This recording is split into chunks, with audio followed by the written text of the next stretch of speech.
മലയാളികളായ ഒരുപാട് വിദ്യാർത്ഥികൾ ഈ അശോക് നഗർ പോലീസ് സ്റ്റേഷൻ പരിധിയിൽ ദിവസേന ഡ്രഗ്സ് ഉപയോഗിച്ചിട്ട് ഞങ്ങൾ അറസ്റ്റ് രേഖപ്പെടുത്താറുണ്ട്.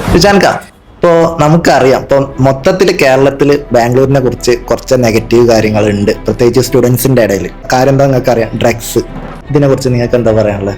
ഡ്രഗ്സ് ഇപ്പോഴത്തെ തലമുറയെ മാരകമായി ബാധിച്ചിരിക്കുന്ന ഒരു പ്രവണതയായിട്ട് മാറിക്കൊണ്ടിരിക്കുകയാണ് നമ്മുടെ കാലഘട്ടത്തിൽ. നിങ്ങളിപ്പോൾ പറയുകയാണെങ്കിൽ ഏറ്റവും കൂടുതൽ മടിവാള പ്രദേശത്താണ് മലയാളികളൊക്കെ തമ്പടിച്ച് നിൽക്കുന്നത്. തീർച്ചയായും. ഒരു ദിവസം മടിവാളയിലെ ഇൻസ്പെക്ടറുമായിട്ട് സംസാരിക്കാൻ കിട്ടിയ അവസരത്തിൽ അദ്ദേഹം പറയുകയുണ്ടായി, മലയാളികളായ ഒരുപാട് വിദ്യാർത്ഥികൾ ഈ അശോക് നഗർ പോലീസ് സ്റ്റേഷൻ പരിധിയിൽ ദിവസേന ഡ്രഗ്സ് ഉപയോഗിച്ചിട്ട് ഞങ്ങൾ അറസ്റ്റ് രേഖപ്പെടുത്താറുണ്ട്.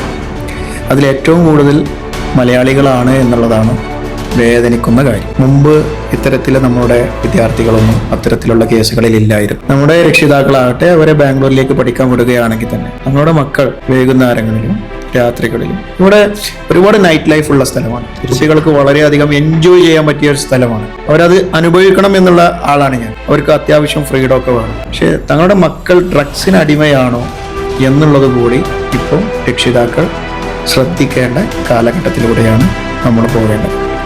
ഞാൻ ലോജിസ്റ്റിക് ബിസിനസ് നടത്തുന്ന ആളാണ്, ദിൽഷാദിനെ അറിയാം. എനിക്കുണ്ടായൊരു ഇൻസിഡൻ്റ് ഉണ്ട്. ഒരു ആളെ പേരൊന്നും ഞാൻ വെളിപ്പെടുത്തുന്നില്ല, അത് നിയമപരമായി ഇപ്പോഴും നടന്നുകൊണ്ടിരിക്കുന്നതാണ്.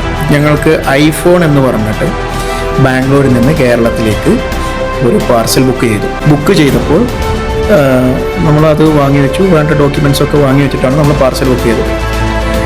അത് ഞങ്ങളുടെ മാനേജർക്ക് അതിലൊരു സംശയം തോന്നി. അത് പരിശോധിച്ചപ്പോൾ ഈ പാർസൽ ഞങ്ങൾക്ക് ഓപ്പൺ ചെയ്യാനുള്ള അധികാരമില്ല. അതൊന്നില്ലെങ്കിൽ പോലീസിന്റെ മുന്നിൽ വെച്ചിട്ടോ അല്ലെങ്കിൽ ആരാണോ ബുക്ക് ചെയ്തത് ആ ആളുടെ മുന്നിൽ വെച്ചിട്ടേ നമുക്ക് എന്താക്കാനുള്ളൂ, പാർസൽ ഓപ്പൺ ചെയ്യാനുള്ള പെർമിഷനുള്ളൂ. ഇത്തരത്തിലുള്ള സാഹചര്യം വന്നപ്പോൾ എൻ്റെ മാനേജർ എന്നെ വിളിക്കുകയും ഞാൻ ഇവിടുത്തെ സ്റ്റേഷൻ പരിധിയിലുള്ള ഇൻസ്പെക്ടറെ വിളിക്കുകയും ആ ഇൻസ്പെക്ടർ ഞങ്ങളുടെ ഓഫീസിലേക്ക് വന്ന് ആ ഇൻസ്പെക്ടറുടെ സാന്നിധ്യത്തിൽ ആ പാർസൽ പരിശോധിച്ചപ്പോൾ സാധനം MDMA ആയിരുന്നു.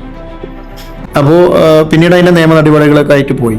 അപ്പം ഇത്തരത്തിൽ നമ്മുടെ നാട്ടിൽ പ്രവണത മദ്യം പിന്നെ അതൊരു യൂഷ്വൽ ഇതായി പോയിട്ടുണ്ട്. MDMAയുടെ ഉപയോഗം, രാസപദാർത്ഥ ലഹരിയുടെ ഉപയോഗം വളരെയധികം കൂടുതലായിട്ട് വന്നിട്ടുണ്ട്. ഇതിൽ നിന്ന് നമ്മുടെ പുതിയ തലമുറ മാറണം എന്നും മാറി ചിന്തിക്കണമെന്നും അതിന് പകരമായിട്ട് അവർ മറ്റു പുതിയ ലഹരികൾ കണ്ടെത്തണമെന്നുള്ളതാണ്. രാസപദാർത്ഥ ലഹരിയിൽ നിന്ന് മാറി അവരുടെ ജീവിതത്തിൽ അവർക്ക് സമാധാനവും സന്തോഷവും രക്ഷിതാക്കൾക്കും സന്തോഷവും കിട്ടുന്ന ഒരു പുതിയ ലഹരി അവർ കണ്ടെത്തട്ടെ. അവർക്ക് ഇഷ്ടമുള്ള ഒരു ലഹരി അവർ കണ്ടെത്തട്ടെ. അവരുടെ ഭാവി സുരക്ഷിതമാക്കട്ടെ എന്നാണ് എനിക്ക് അവരോട് പറയാനുള്ളത്.